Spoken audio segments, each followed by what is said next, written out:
guys, welcome back to my YouTube channel. Today we will be baking Snickerdoodle cookies because I found the world's best recipe for it. They come out perfect like every time and they taste really good. Also, I don't know if you noticed, but I am filming off of my phone right now because I do have my camera at home, but I left my adapter to put all of the videos on my computer at college and I cannot go back there right now because of coronavirus. So, without further ado, we will get started. Dad. Here's your order. Okay, ready. Dad, what do you think about the coronavirus?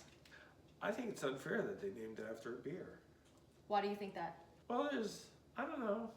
I get tongue-tied when I'm on TV. Hi, everybody. This is not TV, this is YouTube. Oh, whose tube? YouTube. My tube? Yes, I don't have a YouTube. tube. It's ridiculous. Sounds like your tubes are tied right now. So because of the virus and because I'm not a nasty person, I am going to wash my hands before I bake. Ah, that's hot. Okay, so I'm gonna show you everything that you need for this recipe, but all of it will be in the description below. So we're gonna need 2 eggs, a stick of butter, shortening, some sugar, all-purpose flour, vanilla extract, baking soda, not powder, cream of tartar or tartar? Cream of... I don't want you said that. That sounds stupid. Can you look it up on YouTube? Dad! Cream of tartar and some ground cinnamon that I just spilled on myself. And of course you're going to need measuring stuff. Also, you are going to need 2 bowls. Stop looking at me like that. She's sniffing around. Leave her alone. And you are going to need a dog. It is not an Asian recipe. It is just because you do not need a dog for the recipe. You need it for moral support. And since I touched my dog, now I have to wash my hands again. So we are first going to start with the bigger bowl. So the first thing you're gonna do is put the butter into the bigger bowl, but it has to be softened, so I did put it in the microwave for about 30 seconds. Big spoon. Is it big spoon? That is a 1/2 cup of butter. And now the next thing that we have to add is a 1/2 cup of shortening. Okay, so a 1/2 cup of shortening.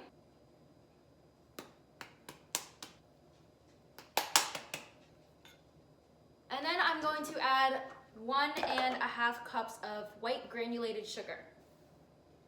A 1/2 cup and a cup. Next, we are going to add the 2 eggs, and I am terrible at cracking eggs, so we are going to see how this goes. And then for this last part of this, we are going to add 2 teaspoons of vanilla extract. 1 teaspoon. 2 teaspoons.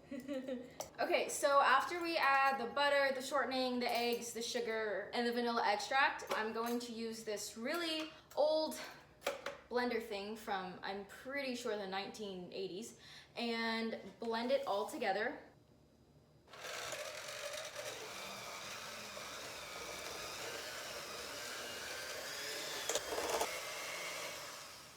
It is going to look like this, kind of like battery consistency. So after we have all that blended in, we're going to add 2 3/4 cup of all-purpose flour. 1 cup of flour. 2. Okay, so it turns out I had exactly that amount. So I'm just adding the entire bag in. Okay, so after we add the flour, we're going to add 2 teaspoons of cream of tartar. 1 and 2. Okay, and then after that, we are going to add 1 teaspoon of baking soda.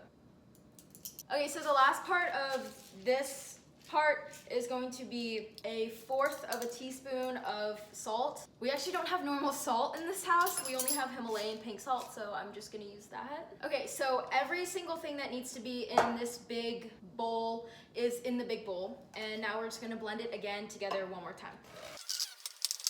Okay, so now that it's all blended together, it's going to look like cookie dough, of course, because we are making cookies, but it should look like this.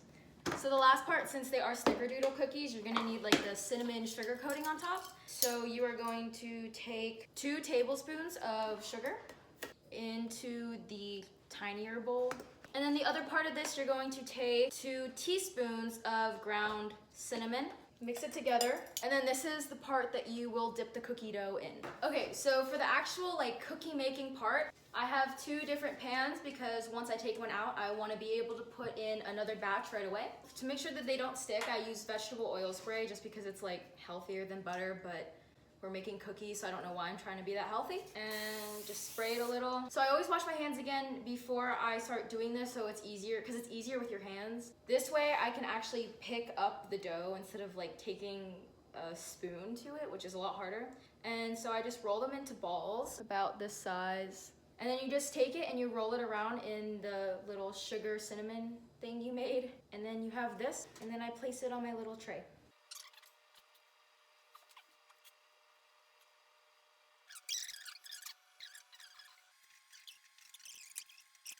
Okay, so that is my last cookie. It is 3 by 4, so there's 12. So I do a dozen per pan. The oven is preheated to 400 degrees and it's ready to go in. So I'm just going to put them in the oven.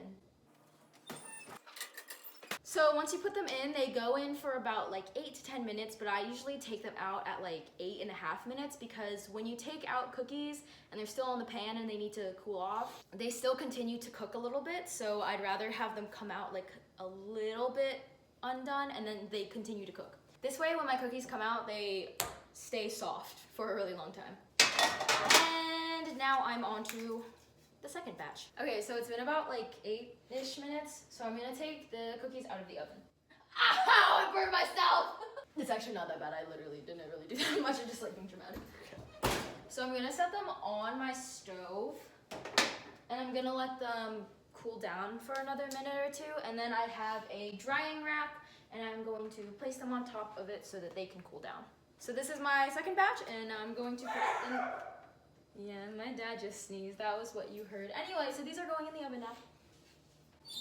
Second batch is done. Okay, so I put the cookies in the Tupperware, and then I do have leftover cinnamon and sugar, so what I do is I usually just sprinkle some on top of that. So this was my last batch of cookies, so now I'm putting them in rows in another Tupperware thing.